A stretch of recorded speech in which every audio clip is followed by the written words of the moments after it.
በዛሬው የጤና ትምህርታችን የመውለጃ ቀን አቆጣጠርን ወይም ደግሞ አማካኝ ምጥ የመጠበቂያ ቀንን እንመለከታለን። የብዙዎቻችሁ ጥያቄ ስለሆነ የመውለጃ ቀንን እንዴት በግምት ወይም ደግሞ በቆጠራ ማወቅ እንችላለን የሚለውን በስፋት በምሳሌ በዚህ ቪዲዮ ላይ አብራርቼ እነግራችኋለሁ። ሰላም ጤና ይስጥልኝ የእይታ ሚዲያ ቤተሰቦች እንዴት ናችሁ? ለቻናሉ አዲስ ከሆናችሁ ቻናሉን ሰብስክራይብ እና ላይክ አድርጋችሁ ጀምሩት። አሁን በቀጥታ ወደ ጉዳያችን እንገባለን።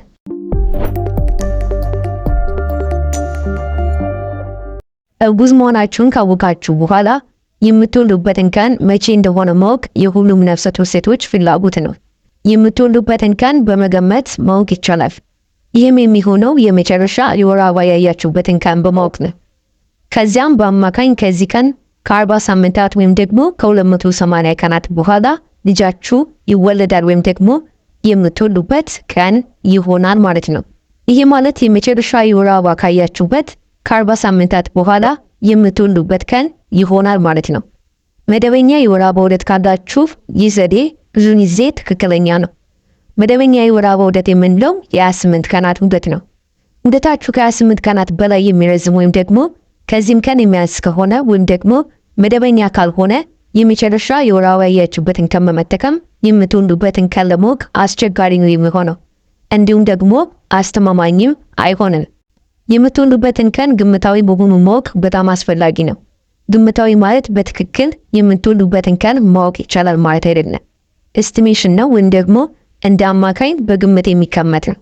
ልጃችሁ የሚወለድበትን ትክክለኛ ቀን ማወቅ አይቻልም። ሕፃናት እንደ አጠቃላይ ከ37 እስከ 42 ባሉ ሳምንታት ውስጥ ይወለዳሉ። አማካኝ እርግዝና እስከ 40 ሳምንታት ነው። ነገር ግን አንዳንድ ጊዜ እስከ 42 ሳምንታትም ይጠበቃል። ስለዚህ እንደ አማካኝ ሲታይ ከ37ኛው ሳምንት እስከ 42ኛው ሳምንታት መካከል የመውለጃ ጊዜያችሁ ይሆናል ማለት ነው። እናም ይህንን ቀን ነው በካልኩሌሽን ወይም ደግሞ በሂሳብ ስሌት መሰረት የምናውቀው ማለት ነው በግምት። ስለሆነም ታዲያ መደበኛ የወር አበባ ወስደን ማለትም በየ8 ቀን የወር አበባ መታዩ ቢሆን በዚህ መሰረት የምትወልዱበትን ቀን ለማወቅ 3 ስቴፖችን ወይም ደግሞ 3 ሂደቶችን እንጠቀማለን ማለት ነው። ይህ እንዴት እንደሆነ በምሳሌ በደንብ የማሳያችሁ ይሆናል። ትኩረት በማድረግ መከታተል ይኖርባችኋል ማለት ነው። በመጀመሪያ የምታደርጉት ምንድነው? የመጨረሻ የወር አበባ ያያችሁበትን ቀን ትይዛላችሁ። ለምሳሌ የመጨረሻ የወር አበባችሁ የመጣው መስከረም 20 አንደኛ ወር 2016 ነው እንበል። እንግዲህ በምሳሌያችን መሰረት የመጨረሻ የወር አበባችሁ የመጣው መስከረም 20 አንደኛ ወር ላይ 2016 ዓመተ ምህረት ነው። ቀኑንም ወሩንም ዓመተ ምህረቱንም በደንብ አስተውሉ። ከዚያ ምን ታደርጋላችሁ? ከዚህ ቀን ወደ ኋላ 3 ወር ትቆጥራላችሁ ወይም ደግሞ 3 ወር ትመለሳላችሁ። ይህ ማለት በምሳሌያችን መሰረት ከመስከረም 20 ወደ ኋላ 3 ወር እንመለሳለን ማለት ነው። እዚህ ጋር ግን በእኛ ሀገር አቆጣጠር ጳጉሜ ስላለች አቆጣጠራችንን ልታዛባ ስለምትችል ጳጉሜን እንዘልና በኋላ ላይ የምንደምራት ይሆናል። ስለዚህም በምሳሌያችን መሰረት ከመስከረም 20 ወደ ኋላ 3 ወር ስንመለስ የምናገኘው ወር ሰኔ 20 10ኛ ወር 2015 ዓመተ ምህረት ይሆናል ማለት ነው። ማስተዋል ያለባችሁ ዓመተ ምህረቱ ወደ ኋላ ስለሆነ 2015 ይሆናል። ሰኔ 20 ላይ ማለት ነው። ሰኔ 10ኛ ወር ነው። ስለዚህ ሰኔ 20 10ኛ ወር 2015 ዓመተ ምህረት ይሆናል ማለት ነው። ከመስከረም 20 3 ወር ወደ ኋላ ስንሄድ ማለትም ነሐሴ 20 አለ፣ ጳጉሜን እንዘላለን ብለናል። ነሐሴ 20 አለ፣ ሐምሌ 20 አለ። ከዛም ሶስተኛው ወደ ኋላ ያለው ወር ማን ነው? ሰኔ 20 ይሆናል ማለት ነው። ነገር ግን በመሃል ሙሉ ወር ያልሆነች ጳጉሜ የምትባል 5 ወይም ደግሞ በ4 ዓመት ደግሞ አንድ ጊዜ 6 ቀን የምትሆን ወር አለች። በእኛ 13ኛ ወራችን ማለት ነው። ስለዚህም ሰኔ 20 ላይ ይችን 5 ቀን የምንደምራት ይሆናል። ስለሆነም ታዲያ በመጨረሻ የምናገኘው ቀን ሰኔ 25 10ኛ ወር 2015 ዓመተ ምህረት ይሆናል ማለት ነው። ወደ ኋላ 3 ወር ስንቆጥር ሰኔ 20 ነበር ያገኘነው። ጳጉሜ 5 ቀን ስላለች ይችን 5 ቀን ስንደምራት አሁን ምን ይሆናል ማለት ነው? ሰኔ 25 10ኛ ወር 2015 ዓመተ ምህረት ይሆናል ማለት ነው። ይህ ማለት ሰኔ 20 ላይ 5 ቀን ስንደምር ሰኔ 25 ይሆናል። አንዳንዴ ደግሞ ጳጉሜ 6 ቀን ልትሆን ትችላለች። ስለዚህም 6 ቀን ከሆነች 6 ቀኑን መደመር እንችላለን። ይህ ከሆነ ሰኔ 26 ይሆናል 6 ቀን ስለሚሆን። ነገር ግን እኛ ለአሁኑ 5 ቀን ደምረን ስለሰራን ሰኔ 25 10ኛ ወር 2015 የሚለውን ቀን እንይዛለን ማለት ነው። ከዚያም በሶስተኛ ስቴፑ ምንድነው የምታደርጉት? ባገኛችሁት ቀን ላይ 1 ዓመት ከ7 ቀን ወይም ደግሞ ከ5 ቀን ትደምራላችሁ። ብዙ ጊዜ ከ5 ቀንም ከ7 ቀንም የሚሰራ ስለሆነ እንደ አማካኝ ስለምንወስደው ሁለቱንም ተጠቅመን ነው የምንሰራው። የሁለት ቀን ዲፈረንስ ነው የሚኖረው።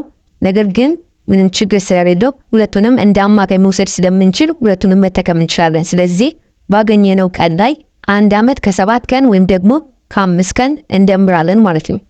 ስለሆነም ታዲያ እኛ ወደ ኋላ 3 ወር ሄደን ያገኘነው ቀን ሰኔ 25 10ኛ ወር 2015 ስለሆነ እዚህ ቀን ላይ 1 ዓመት ከ7 ቀን ወይም ደግሞ ከ5 ቀን እንደምርበታለን። ስለዚህም ታዲያ ከሐምሌ ጀምረን 12 ወር ስንቆጥር ወይም ደግሞ ስንደምር መልሰን ሰኔ 25 ላይ እንሆናለን ማለት ነው። እዚህ ጋር ግን ማስተዋል ያለባችሁ ነገር ዓመተ ምሕረቱ ይቀየራል። ይህ ማለት አሁን ወዳለንበት 2016 ይመጣል ማለት ነው። ይህ ማለት ሰኔ 25 10ኛ ወር 2016 ይሆናል ማለት ነው። እንዴት ነው? መጀመሪያ ያለንበት ሰኔ 25 10ኛ ወር 2015 ላይ ነበረ። እዚህኛው ላይ 1 ዓመት ነው መጀመሪያ የምንደምረው። ከዛ በኋላ 7 ቀኑ ወይም ደግሞ 5 ቀኑን ቀጥለን የምንደምር ይሆናል። ስለሆነም ታዲያ ሰኔ 25 10ኛ ወር 2015 ላይ 1 ዓመት መደመር ማለት 12 ወር መደመር ማለት ነው። ስለዚህ ከመጀመሪያ የምትጀምሩት ሐምሌ 25 ይሆናል። ከዛ ነሐሴ 25 ሁለተኛ ወር ይሆናል። ጳጉሜን ትዘሩትና መስከረም 25 ሶስተኛ ይሆናል። ጥቅምት 25 4ኛ ወር፣ ህዳር 25 5ኛ ወር፣ ታኅሳስ 25 6ኛ ወር፣ ጥር 25 7ኛ ወር፣ የካቲት 25 8ኛ ወር፣ መጋቢት 25 9ኛ ወር፣ ሚያዝያ 25 10ኛ ወር፣ ግንቦት 25 11ኛ ወር፣ ሰኔ 25 12ኛ ወር ይሆናል ማለት ነው። ማስተዋል ያለባችሁ ግን ወደፊት እየሄድን ስለሆነ ዓመተ ምሕረቱ ይመለስና 2016 ይሆናል ማለት ነው። ስለሆነም ታዲያ አሁን ምን አገኘን ማለት ነው? ሰኔ 25 10ኛ ወር 2016 ይሆነልናል ማለት ነው። ከዛ በዚህ ቀን ላይ 7 ቀኑ ወይም ደግሞ 5 ቀኑ እንደምራለን ማለት ነው። በመጨረሻም 7 ቀን ከደመረን የምናገኘው ሐምሌ 2 11ኛ ወር 2016 ይሆናል። ሐምሌ 11ኛ ወር ስለሆነ ማለት ነው። 5 ቀን ከደመረን ደግሞ ሰኔ 30 10ኛ ወር 2016 ይሆናል ማለት ነው። በሁለቱ መካከል የሁለት ቀን ልዩነት ነው የሚኖረው። ብዙ ዲፈረንስ የለውም። ሁለቱንም እንደ አማካኝ ደግሞ እንደ ምት መጠበቂያ ቀን መውሰድ እንችላለን ማለት ነው። ስለዚህም መስከረም 20 1ኛ ወር ላይ 2016 ዓ.ም የመጨረሻችሁ የወር አበባ መታበል ውስጥ ነው ምሳሌ የምትወልዱበት ቀን ማለትም የምትወልዱበት ግምታዊ ቀን የሚሆነው። ይህ ማለት አማካኝ ምት የሚጠበቅበት ቀን መቼ ይሆናል ማለት ነው? ሐምሌ 2 11ኛ ወር 2016 ወይም ደግሞ ሰኔ 30 10ኛ ወር 2016 ይሆናል ማለት ነው።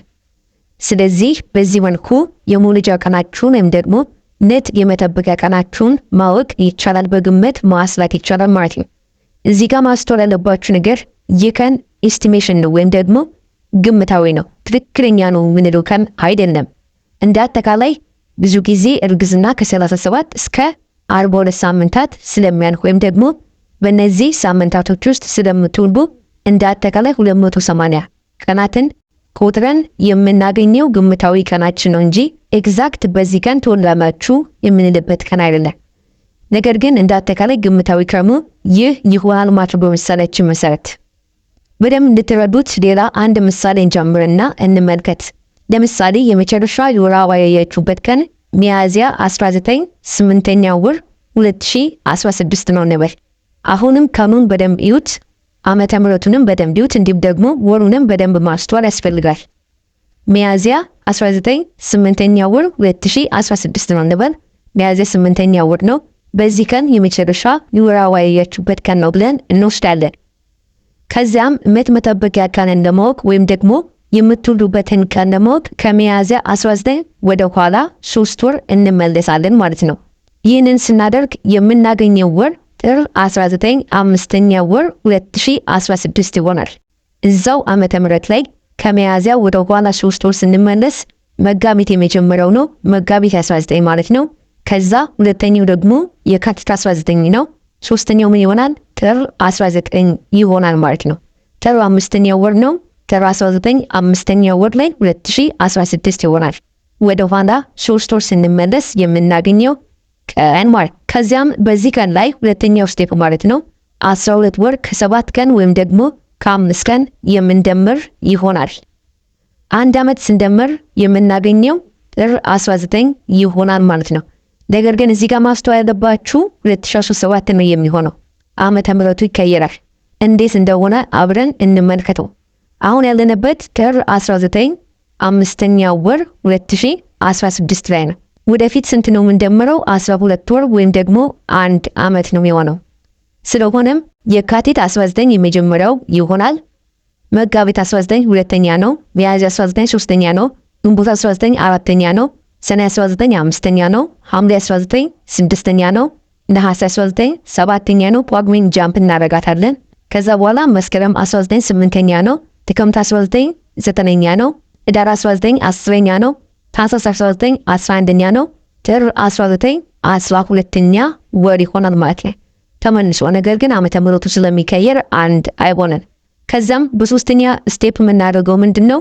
7 ቀን ወይም ደግሞ 5 ቀን አለች። ይችን 5 ቀን ወይም ደግሞ 7 ቀን የምንደምራት ይሆናል ማለት ነው። ከዚያም በጥር 19 5ኛው ወር 2017 ላይ 7 ቀን ከሆነ የደመርነው የምናገኘው ምን ይሆናል? ጥር 28 5ኛው ወር 2017 ይሆናል። የደመርነው 5 ቀን ከሆነ ደግሞ የምናገኘው ጥር 24 5ኛው ወር 2017 ይሆናል ማለት ነው። ስለሆነም ታዲያ ሚያዝያ 19 8ኛው ወር ላይ 2016 የመጨረሻ የወር አበባ ሴት የሙሌጅዋ ቀን የሚሆነው ማለትም አማካኝ ምት የመጠበቂያ ቀን የሚሆነው መቼ ነው? ጥር 28 5ኛው ወር 2017 ወይንም ደግሞ ጥር 24 5ኛው ወር 2017 ይሆናል ማለት ነው። ለእናንተ ቀለል እንዲላችሁ 1 ዓመት ከ5 ቀን እየደመራችሁ መስራት ትችላላችሁ ማለት ነው። ብዙም ዲፈረንስ የለውም። 2 ቀን ነው ምንም ማለት አይደለም። ስለዚህ በዚህ መልኩ የሙሌጃ ቀናችሁን ወይም ደግሞ አማካኝ ምት የመጠበቂያ ቀናችሁን ማወቅ ትችላላችሁ ማለት ነው። አይሆፕ ይህ ምሳሌ በጣም ክሊር ነው። የምታደርጉት ነገር ምንድነው? መጀመሪያ ላይ የመጨረሻ የወር አበባ ያያችሁበትን ቀን ትይዛላችሁ።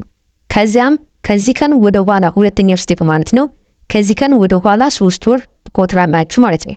ከዛም 3 ወር ቆጥራችሁ ያገኛችሁት ቀን ላይ የምታደርጉት ምንድነው? 1 ዓመት ወይም ደግሞ 12 ወር ከ5 ቀን ወይም ደግሞ ከ7 ቀንም ደምራችሁ ማወቅ ትችላላችሁ ማለት ነው። ስለዚህ እንደ አማካኝ የአንዲት ሴት የምት የመጠበቂያ ቀንም ወይም ደግሞ አማካኝ የሙሌጃ ቀኗን በዚህ መሰረት ማወቅ ይቻላል ማለት ነው። ማወቅ ያለባችሁና መርሳት የሌለባችሁ ነገር ቢኖር ይህ ግምታዊ ቀን እንደሆነ ነው። ኤግዛክትሊ በዚህ ቀን ይወለዳል ወይም ደግሞ በዚህ ቀን ትወልዳላችሁ ማለት አይደለም። እንደ ግምታዊ አሰራር ሊሆን ይችላል የሚባልባቸው ወይም ደግሞ ምት ሊጠበቅባቸው የሚችልባቸው ቀናቶች ናቸው ማለት ነው። አይሆፕ ይህ ቪዲዮ በጣም ጠቃሚና አስተማሪ እንደሆነ የሁላችሁም ጥያቄ ስለሆነ በመሰረታዊነት የሁላችሁም ጥያቄ የሚመልስ ቪዲዮ ነው ብዬ አስባለሁ። ስለዚህም ታዲያ ይህንን ቪዲዮ ሌሎችም እንዲማሩበት ሼርም ላይክም ማድረጋችሁን አትርሱ። እኔ በዚያ በቃው። በቀጣይ ደግሞ በሌላ አስተማሪ የጤና ቪዲዮ የምንገናኝ ይሆናል። እስከዛው ቸር ሰንብቱ።